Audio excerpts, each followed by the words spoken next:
There was a time in my life when the bare minimum felt like a full course meal.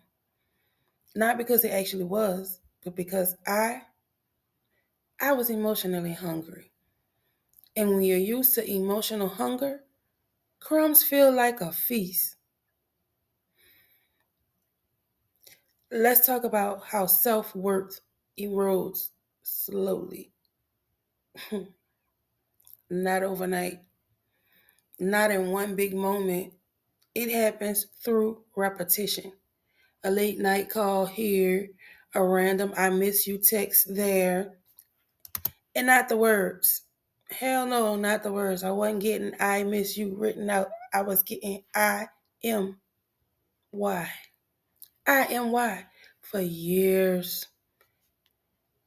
For years. So when I finally did get them words spelled out, baby, I felt like I hit the fucking jackpot.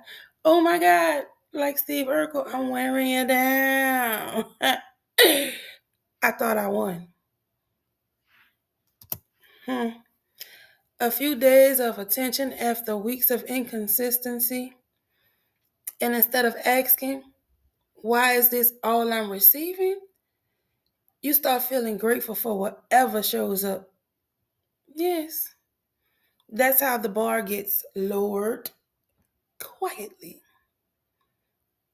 You don't demand consistency. Nope. You start appreciating unpredictability.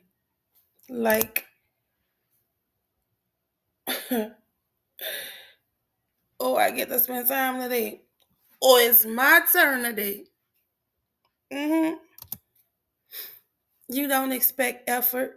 You start celebrating small gestures. And slowly, bare minimum treatments start feeling like care. My dad used to always tell me, stand for something or you'll fall for anything. That's one of them moments. Well, a long stretch of them moments, but that was that. I wasn't standing on business. And I was accepting whatever the fuck he wanted to get because I loved him that much. And the truth of the matter is, how you gonna love somebody when you don't love yourself? First, we're gonna let that sit and keep it moving. One of the strongest reinforcements of trauma bonding is emotional inconsistency. Hot, cold, present, absent, loving, distant.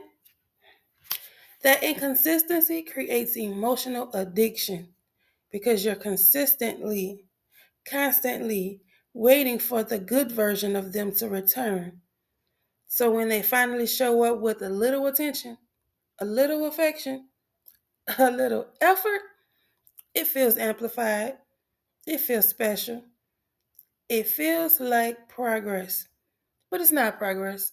It's intermittent reinforcement. And intermittent reinforcement is one of the strongest psychological bonds a person can form. Because I got my time today, baby. I felt good. There were times I accepted small gestures and treated them like big commitments. A check in text, a few hours together, a compliment, a promise of later that never fucking came. And I built the emotional meaning around moments that didn't actually represent stability. I told myself, he cares about me. He's trying. Oh my God, it's getting better. He just needs time. When in reality, I was creating hope in spaces where consistency didn't exist. This is the part so many women understand. You don't stay because you love the crumbs. You stay because you believe they'll eventually turn into a full meal. Most times, they never do. But you stay waiting and waiting and hoping. Oh, yeah, and waiting. Like that lady on the Mervin's commercial. open, open, open, open. I think I just told my age. But y'all know what I'm talking about. If you know, you know. If you don't, you too damn young anyway. So just stay here and listen. You believe if I'm patient enough, if I'm understanding enough, if I don't pressure too much, if I stay loyal, it'll grow. But trauma bonds don't grow through patience. They grow through tolerance. And the more you tolerate, the more your nervous system adjusts to less and less and less. Let me explain this clearly. Trauma bonding forms when emotional inconsistency plus unmet needs plus intermittent affection, attachment to instability. Your brain starts associating relief with the person who also caused the emotional hunger. So when they give you a little attention, your nervous system calms and celebrate a little in the background.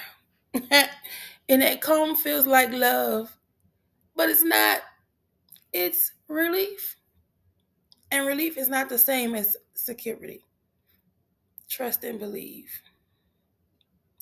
But I actually wrote something about this realization in my book, Love's Parting Gift.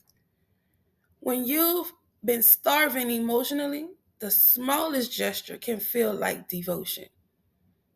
And that's exactly how trauma bonding keeps people attached.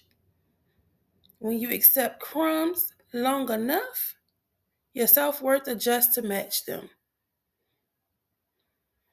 You stop expecting more, you stop accepting and asking for more, you stop believing more even exist. And actually, well, eventually, you start thinking, hey, this might be the best I'm going to get, so I'm going to take that shit and keep it moving. That's the most dangerous place to be emotionally. Because once you believe that, you'll tolerate almost anything. Believe it. I did. I tolerated a lot of shit. All because I love him. It's going to get better. He loved me too. And I'm going to stay here till it do get better. But yeah, it didn't end the way I thought it would. And I'm going to just leave it at that. The core message here is when you're used to emotional hunger, crumbs feel like a feast. But healing teaches you something powerful. It teaches you you were never asking for too much. You were asking the wrong person. That's deep. Okay.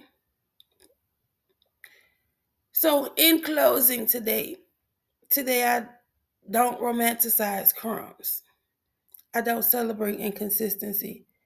I don't interpret small gestures as emotional investment because once you understand trauma bonding, you stop calling survival love and you start choosing alignment over familiarity.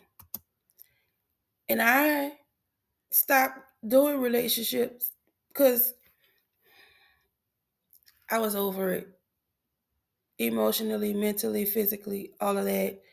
Over it. And I've been single for the last 3 years, but now in the healing process, I think I'm sliding back onto the other side and like